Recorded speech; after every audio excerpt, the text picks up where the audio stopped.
Hi, I'm Jennifer Ricardo. Thank you for coming out over probably children's spring break to be here. I am apparently unamplified except to the camera, so if you can't hear me, please give me a shout or wave. And we're a relatively small group, so it'll keep things more interesting if you have questions to get them in while we talk. I'm here to talk about sleep issues in children with autism spectrum disorders. I trained at Kennedy Krieger with kids with disabilities and started to notice that a lot of them had problems sleeping. And I didn't really know what to do about them, but I didn't feel like a lot of people did know. So I left for a while to study sleep disorders specifically, and then came back. So this is my particular area of interest and my particular mission. This is the usual disclaimer, which is I'm not here to give you specific medical advice. I'm here to give information. And please, if your child has a sleep problem, consult your child's doctor.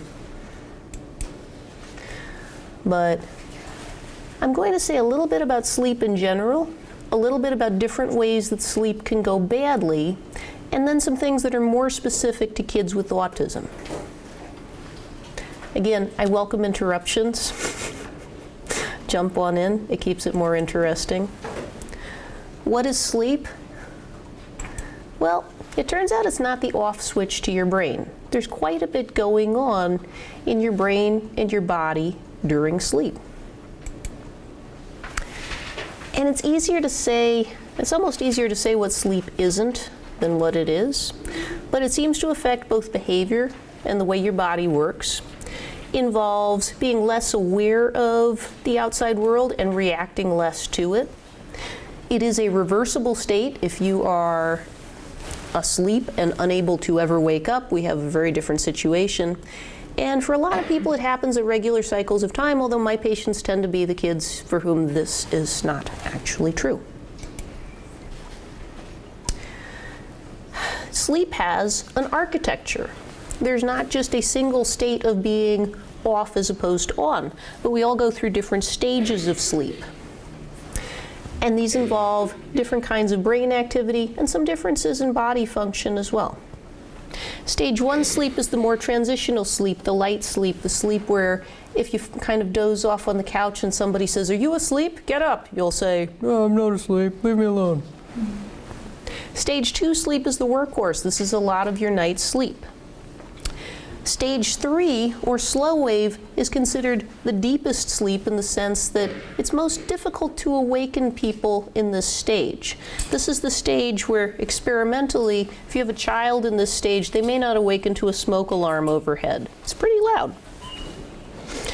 Stage 4 is actually now considered stage 3. Sorry, this is an older slide. REM sleep is the one that has this kind of almost mystical reputation, although I think that may be overblown, but this is a stage of sleep where we tend to have our most vivid dreams that we remember. That's that really crazy dream you had last night where Godzilla was eating a lot of M&Ms. But this is also the stage where muscle activity is different. You have less muscle tone throughout most of your body other than your eye muscles, hence rapid eye movements continue, and your diaphragm, which supports breathing. And that's important in terms of putting you at more risk for breathing problems during this stage. What is sleep for? This sounds like a simple question, but the reality is that a lot of very bright researchers are still fighting over this, and we don't really know.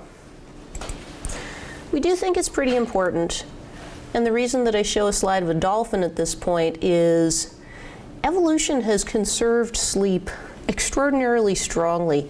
Even very small, simple, several-celled animals have some evidence of periods of quiescence, relative inactivity, versus activity cycles. We think that even very simple things sleep. In dolphins, you have a very complicated mechanism in which half of their brain at any one time is awake and the other half asleep, and alternates in order that they continue to be able to move about in the water and not drown because they're mammals. It's an interesting adaptation and kind of says, gee, this must be incredibly important that we found this sort of creative solution in nature. We try to get at what sleep is for by taking it away. But this is studied more in adults because there are ethical questions about depriving children of sleep. Yet, this is an experiment that essentially is going on all over our country, all over the world. Children are deprived of sleep. We think that in general, if you take sleep away from people, they do worse on tests of memory, sustained attention, and mood. And usually I make the lame joke here of, it's a good thing that those aren't important things for, school and home. But these things are so important. And sleep is absolutely supportive of these. I want to talk briefly about how children's sleep usually develops. On the one hand, you could say we're all born knowing how to sleep. You didn't have to read a book. There wasn't a manual. But in some ways, no. How we sleep develops over time due both to learned behaviors and also our own maturation. And we've got a few key streams of ways that sleep develops. It develops in terms of duration, how much we sleep, continuity, how much we sleep all at the same time, and day-night cycles, when we sleep. Just to kind of sum this up, we're going to go from newborn to 6 to 12-year-olds in the blink of a PowerPoint slide. Newborns sleep a lot. 6 to 12-year-olds sleep less, but 10 to 11 hours a night on average, sleep need is still a pretty substantial amount. Newborns sleep on and off throughout the 24-hour cycle. 6 to 12-year-olds generally sleep all at night, although I'm sure we all know some exceptions to that as well. Newborns sleep as much during the day as at night. 6 to 12-year-olds, not typically sleepy during the day. There's another shift in that kind of day-night pattern that occurs when kids reach puberty, which is they tend to delay so that they tend to fall asleep later. Oh, sorry, thought that might be a hand. Oh, doggone it. And tend to sleep in later. And if you've heard anything in the news lately, you know that people in start school later are trying to push for, things like high school's not starting at 7:17 in the morning. Anne Arundel. So you can see the general track of the development towards less sleep over time, but maybe not as much less as kids are actually decreasing. More consolidated sleep, more sleeping all at the same time, and sleeping at night versus during the day. Here's the thing though, the information that we have about your average sleep need is the product of people's experience with and research on children who are typically developing. We don't necessarily know what's average for kids with autism or with other disabilities.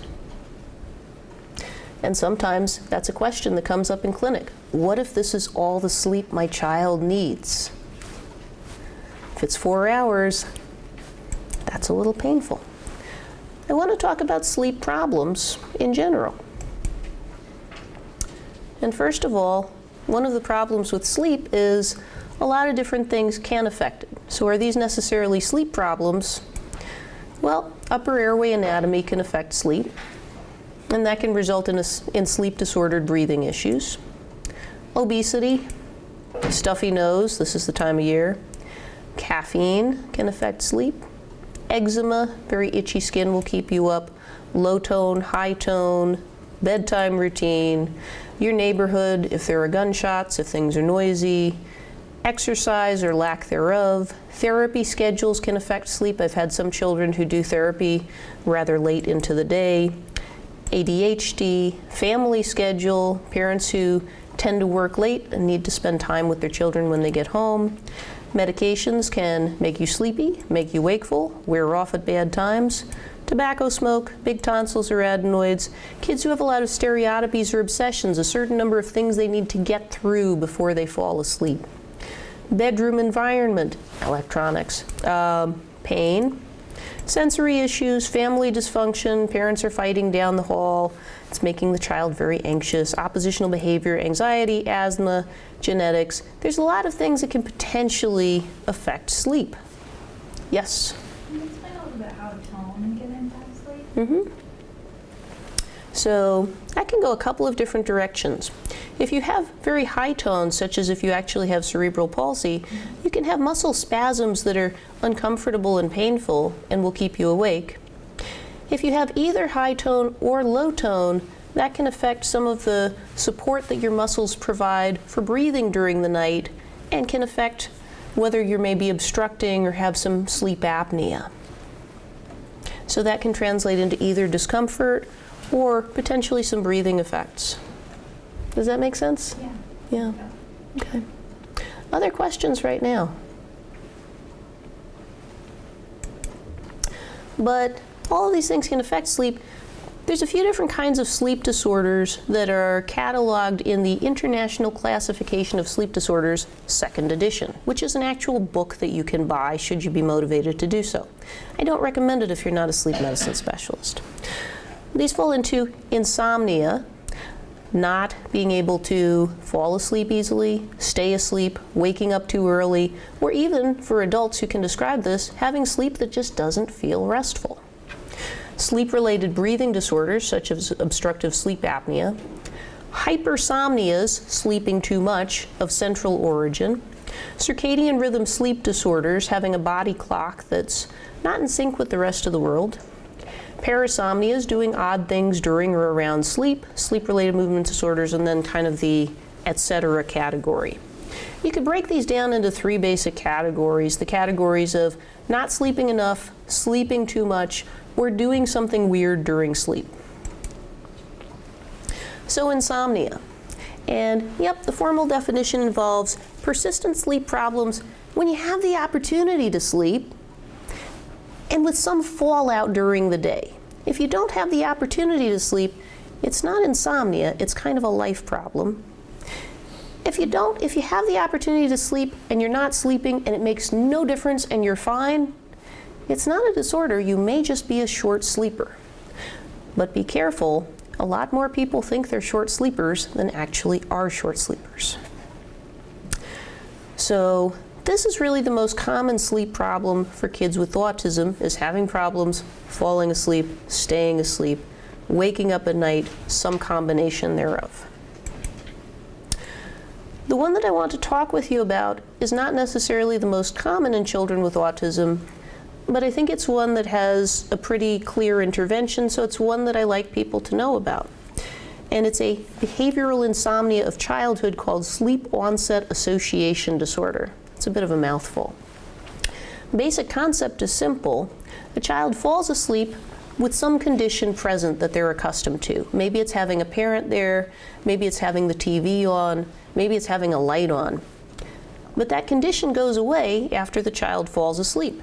Parent leaves the room, someone turns off the TV, the lights go out, something changes. But that condition is required to fall asleep, but also to fall back asleep. The thing that it took me several years of postgraduate training to learn, which I probably should have known from the beginning and would like to tell you, is everybody wakes up during the night. We wake up multiple times during the night, usually for very short periods. And a lot of the time we wake up for long enough to kind of go, yep, everything's okay here, going back to sleep. And we don't really remember it in the morning. If I monitor you in a laboratory setting, though, I can see that, in fact, you have these brief arousals. The problem, especially if you have a child who's relatively anxious, might describe a few children you know, is if they look around for a few seconds and see that something is not where it was, where is my mother, TV show, light, music, that will really wake them up. Sort of like if you fall asleep with your spouse in the bed next to you and the lights are off, and you wake up during the night, the lights are on, the window is open, the curtains are flapping, and your spouse is gone, you may wake up a little bit more. That is not autobiographical, by the way. So everyone wakes up, and this is something where the issue really comes up in how a child falls asleep, but it plays out as night wakings. So the recommendations often have to do with keeping conditions consistent throughout the night. If a parent's not going to be available throughout the night, having the child learn to fall asleep more independently, or alternately, moving everybody into the same bed. I want to say a little bit about obstructive sleep apnea, not because we have a reason to think it's especially more common in kids with autism, but because it disrupts sleep and it's treatable. This is usually associated with snoring in children, and it involves repeated but reversible blockages in airflow throughout sleep. You're struggling to breathe, there's some blockage, you overcome it, you might wake up for a moment, you go back to sleep. But this can result in oxygen drops during the night. This can result in holding on to more carbon dioxide, which can make you kind of cranky, kind of headachy, can fragment your sleep, can put holes in it. And again, it's treatable, so we like to identify it. Oop. I like this diagram because it's simple. We have an open airway, the arrows are air coming through. We have a closed airway at the level of the oropharynx. Something is blocking off that again can be overcome, can be opened, but may cause some disruption. Everybody's more familiar with obstructive sleep apnea as a disease of adults rather than children, or I hope word is getting out. But in adults, usually adults snore, and often if you snore, you have this condition. There's a lot more children who snore than actually have obstruction. You may just snore. Adults who have this tend to be tired, and that's often why they seek medical attention, because they're really tired. They're getting the sleep, but it's not helping.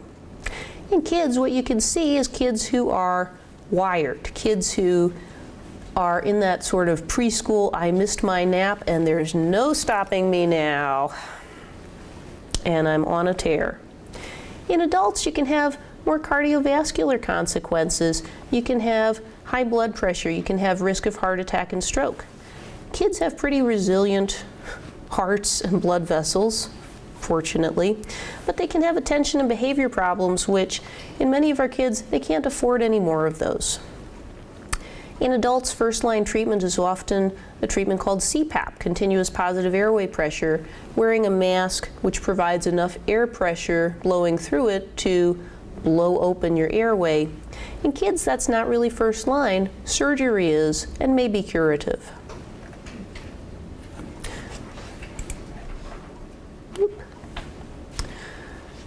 Continuing the whirlwind tour, I want to say a little bit about circadian rhythm sleep disorders. So what you can have here is a pattern of sleep disturbance, either because your internal clock is set differently from the rest of the world, or there's some mismatch for some other reason.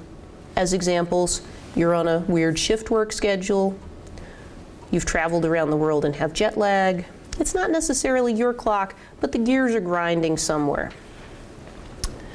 Those are of less interest in the case of kids, because most of our kids don't work shifts, and many of us are not world travelers right now. But the results of all of these are potentially insomnia, trouble falling asleep when you'd like to, excessive daytime sleepiness, can't stay asleep when you're supposed to, or some combination of both. And again, as with insomnia, we don't care unless it affects some part of your life. As I mentioned, as children reach puberty, they undergo a natural phase delay where they tend to stay awake later and try to sleep in later. For some, that delay is much more extreme, and inconveniently, school start times tend to move earlier as kids get older. So we have really sort of a social environmental collision where kids' sleep is getting cut short, and I see a lot of kids who are late to school, do not go to school, are under a lot of stress, and a lot of parents who are very stressed because they want their kids to go to school. Why is this so complicated? Not fun. Anyone with a specific interest in this, I'd like to refer you to an organization called Start School Later, just doing some advocacy in different areas of Maryland, and has a very nice website with a lot of information on this topic. If you have teenagers, go check them out. Parasomnias. Here's the formal definition. These can play out as sleepwalking, sleep talking, confusional arousal. Somebody sits up, is kind of confused, not really awake, goes back to sleep, may do some more complicated things. Kind of the far end of the spectrum is the sleep terrors, which I think can persist for longer in some of our kids, where someone is screaming, agitated, looks terrified, maybe flailing and trying to defend themselves, and does not recognize you. Yes? I have a question regarding that. Yeah?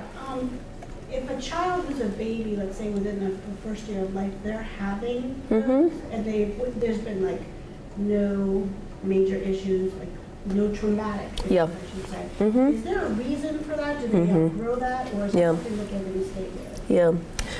Let me address one part of your question first, which is there are some interesting studies. They're older now, but there's some interesting studies comparing kids who have night terrors and kids who do not, looking at whether there was a difference in whether they were exposed to traumatic events or had bad things happen to them. There actually was no difference in a large group of kids. The thought is not that something bad has happened and they're reliving this. We think I'm not really sure why it happens. There does seem to be some genetic predisposition where if it's in your family, or if something like it, sleepwalking, sleep talking, confusional arousals is in your family, your child is more likely to have any one of these. And these are incredibly common. I'm not sure anybody understands completely why they happen, and I'm not sure if it starts very early, kind of what track that sends you down. There are things that you can do to try to address them, and they may be as, I say simple, it may not be simple. They may be as simple as trying to increase the amount of sleep a child gets, because not getting enough sleep can put you at more risk for this.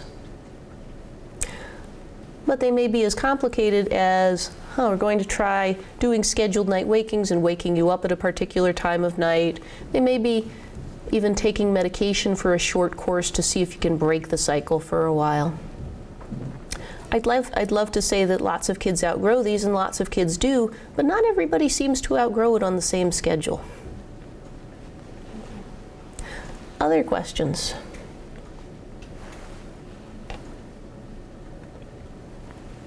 Restless leg syndrome used to be something that needed a lot of explanation, but they seem to be pretty heavily advertised now with medications on TV.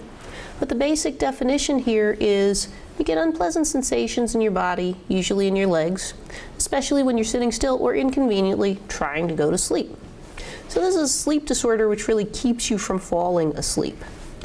And it's a diagnosis of history, so if in order to make the diagnosis I need to say, so, does anything bother you when you're trying to fall asleep? Oh really? Your legs, tell me about that. Then kids who have a lot of difficulty with communication may not be able to verbalize this very well. So this is often something that's suspected and maybe not proven. This falls under the variant category, but head banging and body rocking, you can call this a rhythmic movement disorder. We often see it at sleep onset as well as during night wakings, and in some kids, they really may be doing it while they're asleep. I occasionally have kids wander in just for this, where the parents have the question of, my child is doing this, does that mean they have autism?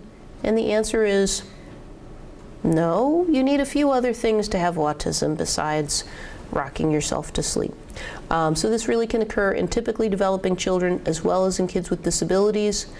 But our kids with disabilities tend to be very persistent and maybe a little more intense about this. So let's talk a little more specifically about children with autism. There's not a lot of information about how sleep develops in kids with autism. There aren't studies of them, well, there are starting to be studies of them over time, looking at the same children over time to see, do sleep disorders really persist? If you have a sleep problem at this time, are you still going to have it in a few years or a few months? But we know that these are kids who may have greater difficulty with being able to regulate themselves in the first couple of years of life even. Some studies have suggested that sleep disturbances may get better with age, but there's also the question of whether parents become more accustomed to these sleep issues and may start to see their child's sleep as more normal. Or as children gain greater independence, do parents become less aware of how disrupted children's sleep is? So sleep problems are common, not just among kids with autism, but among all kids. But they're probably more common among children with autism. Margaret Souders is a nurse practitioner at Children's Hospital of Philadelphia, and she did a study which was very detail-oriented, looking at comparing kids with typical development and kids with autism. She found that 2/3 of the parents of kids with autism did report significant sleep problems, but so did 45% of the parents of kids who were typically developing. That's just a lot of kids overall. But actigraphy data, and actigraphy is a way of looking a little more objectively at sleep patterns and doing some recording, tended to show that the two groups were a little more similar than you might think. But again, most common sleep problems in kids with autism are problems falling asleep, sleep onset, problems staying asleep, sleep maintenance. And if you look at some descriptions, children with problems falling asleep might be taking a long time to wind down, replaying cartoons in their heads, talking to themselves. I just saw a 4-year-old today who used to spend a few hours kind of chatting before he wound down. Anxious, scared of the dark, seeing insects in their beds, that's a little specific. I think that was probably one kid in their group. But haven't heard insects. I've heard kids who perseverate on the weather, who want to be checking and looking out the window, kids who are kind of moving through particular obsessions or stereotypies. And by the way, not all kids with autism are bad sleepers. Some kids are sleeping just fine.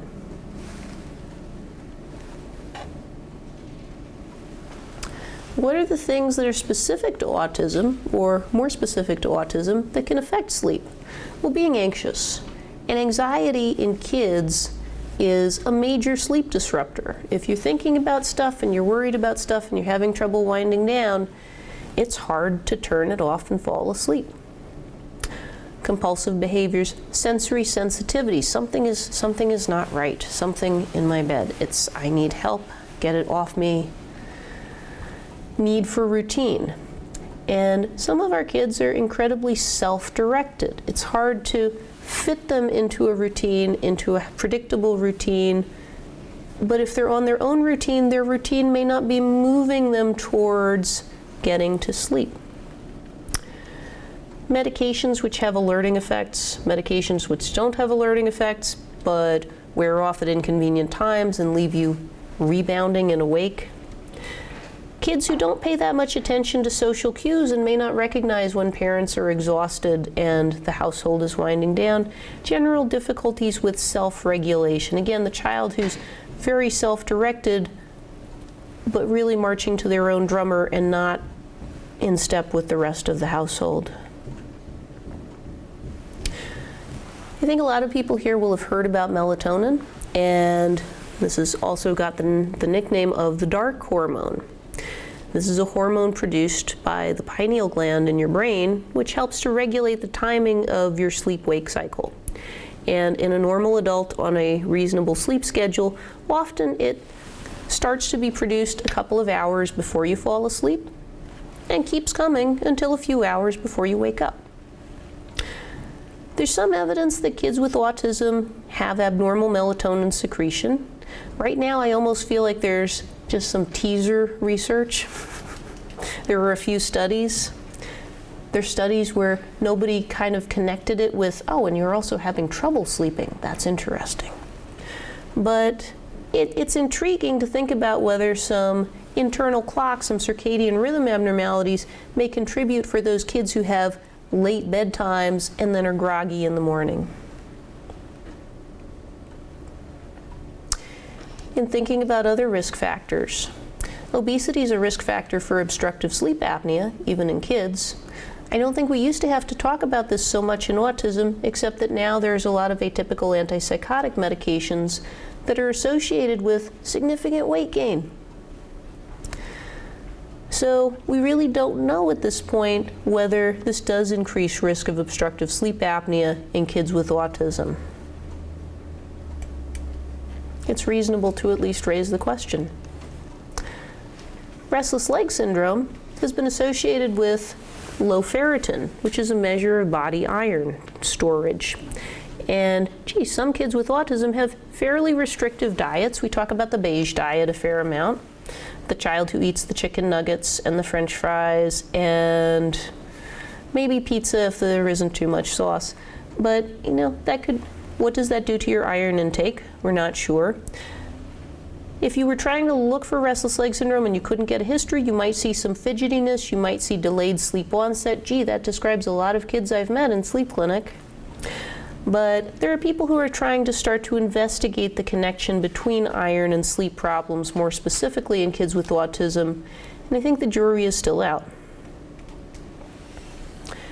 Epilepsy, we already know that kids with autism are at increased risk for epilepsy.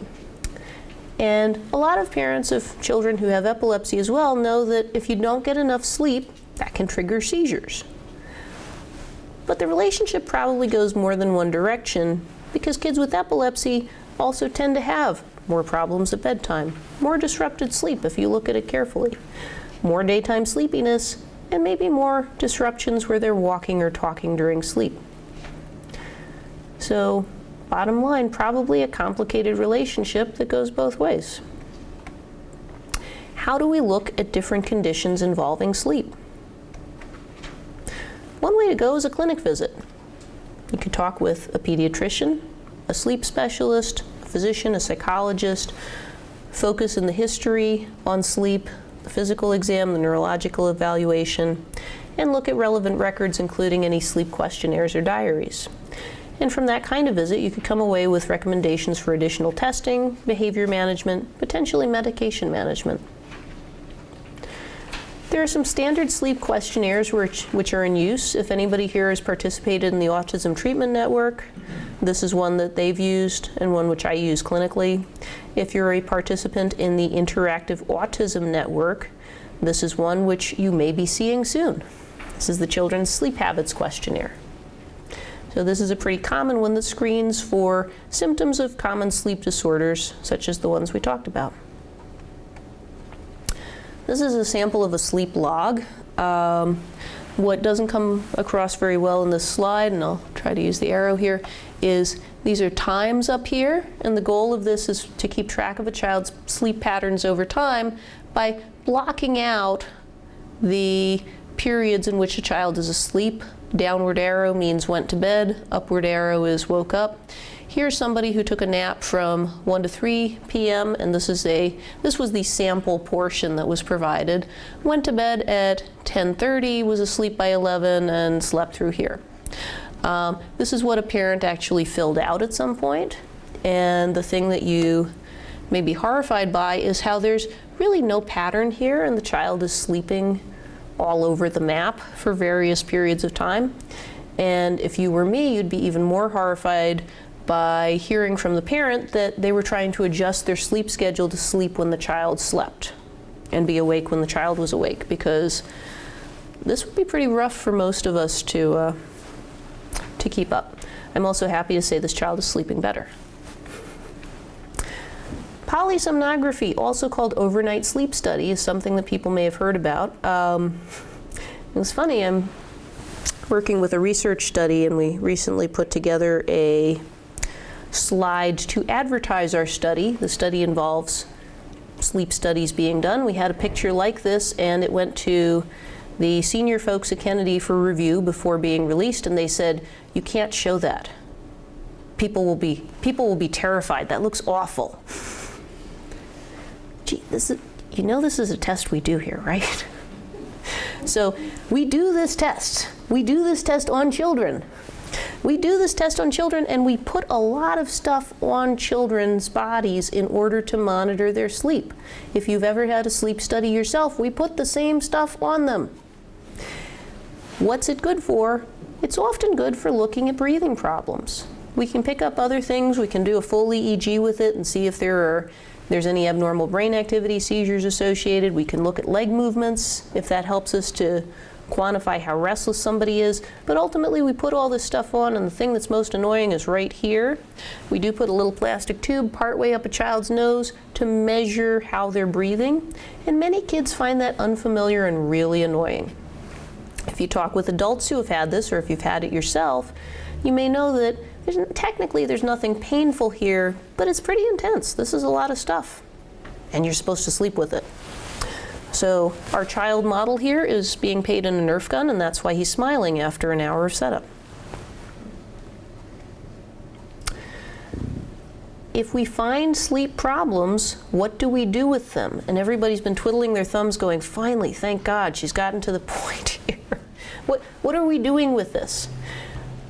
Without being very specific, a lot of the time the first step in doing something with sleep is looking at behavioral and environmental modifications, is looking at bedtime routine. Is there one that works for the family, that works for the child? Can we control exposure to light before bed? And if you want to get me talking for 45 minutes, let's talk about iPads. Can you hear me screaming? They're a blessing and a curse. They're engaging to kids. For some children, they're what's standing between the child destroying the house and being calm in their room for a while. And they're also light, and there's no real stopping point.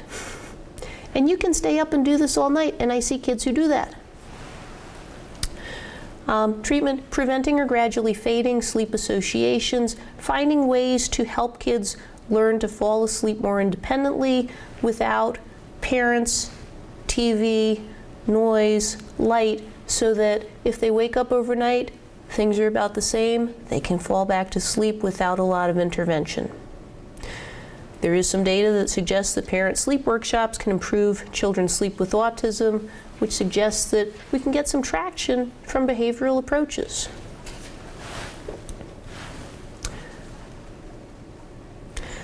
Everybody here has heard about melatonin if you have an interest in sleep in children with autism. In this country, it's sold over the counter and not by prescription. And it tends to be sold in short-acting formats, although you can find it longer-acting. And frequently, people try it, and frankly, it's worth a try. It's hard to find standardized dosing or timing recommendations. I have my way I like to do things. Your doctor may have their way they like to do things. There's a lot of different ways to do it. In general, there don't seem to be a lot of short-term side effects. People have raised questions about long-term effects, including hormonal effects. Is this something which could potentially delay puberty? I don't think there's a lot of data to suggest that that is out there happening. There are questions about some interactions with other health conditions, diabetes or glaucoma. There are questions about interactions with other medications. For the majority of our kids who tend to be fairly healthy, it seems to not interact much with other medications and to be usually pretty well tolerated. There are also expectations that in clinic I usually try to set with melatonin. The most important of which is melatonin, short-acting, will tend to help you fall asleep. It won't help you stay asleep. If we talk about it in clinic and you come back and you say, I tried that melatonin, it didn't work, my child fell asleep wonderfully and they were up at 2, I'm going to nod and say yes. Yes, they did. Yes, they are. It probably, on average, based on research, may add about half an hour of sleep time, usually at the front end of sleep. That's actually fairly comparable to what heavily advertised and much more expensive Ambien, Lunesta, and Sonata do as well, just by the way. Yes? Is there an age where it's safe or it's not safe to give children, like if the, because on the bottles I think it says 6 or something, maybe 6. So if a child is 4 or 5, is it too young to give them? There's really not a lot of data. I've given it as young as 4 or 5. I probably wouldn't give it to a 2-year-old. I think what you're going to find is not a lot of information and a fair amount of variation in individual practice. And I would consider that the folks who are packaging it may be setting some limits in order to protect themselves. That's a mushy answer. Other questions?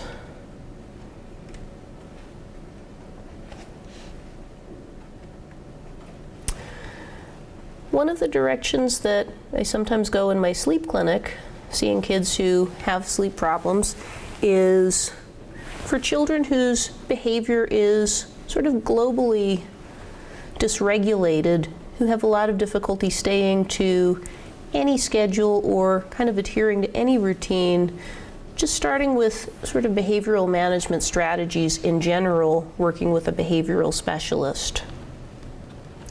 For some young children, it's interesting because they may be in preschool or not really in school yet, and behavior is very dysregulated, and sleep is terrible. They're up at all hours. They start school, and parents are worried, oh my gosh, this is just going to be a disaster. They get into the routine, they do very well with it, and their sleep also improves. Sometimes being on a regular routine and having that sort of regulation can be very beneficial globally. Underlying disorders can also affect sleep. If you have reflux, if you have GI distress, if you are uncomfortable, it makes it awfully difficult to sleep. Likewise, nighttime seizures, having anxiety, are things which sleep-specific strategies may not get at, but which other strategies may get at, and I'm not going to claim that any of these are especially simple to address, because I know better at this point. For obstructive sleep apnea, the treatment may be more straightforward.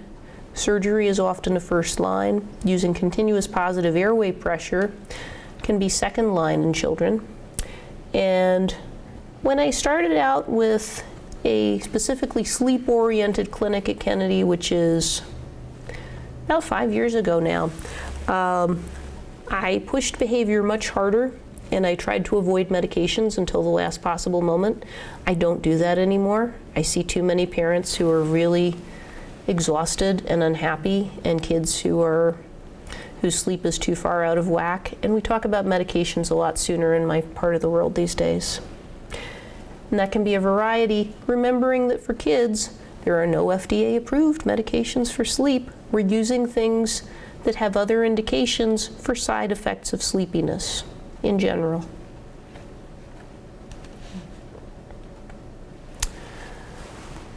I think most people are aware of these kinds of suggestions, and I think that they are necessary but not sufficient. So as I put these up here, this isn't the end. This isn't the, oh my gosh, this is what I had to do, because chances are, if you have a child with autism who isn't sleeping well, you've already tried some of these.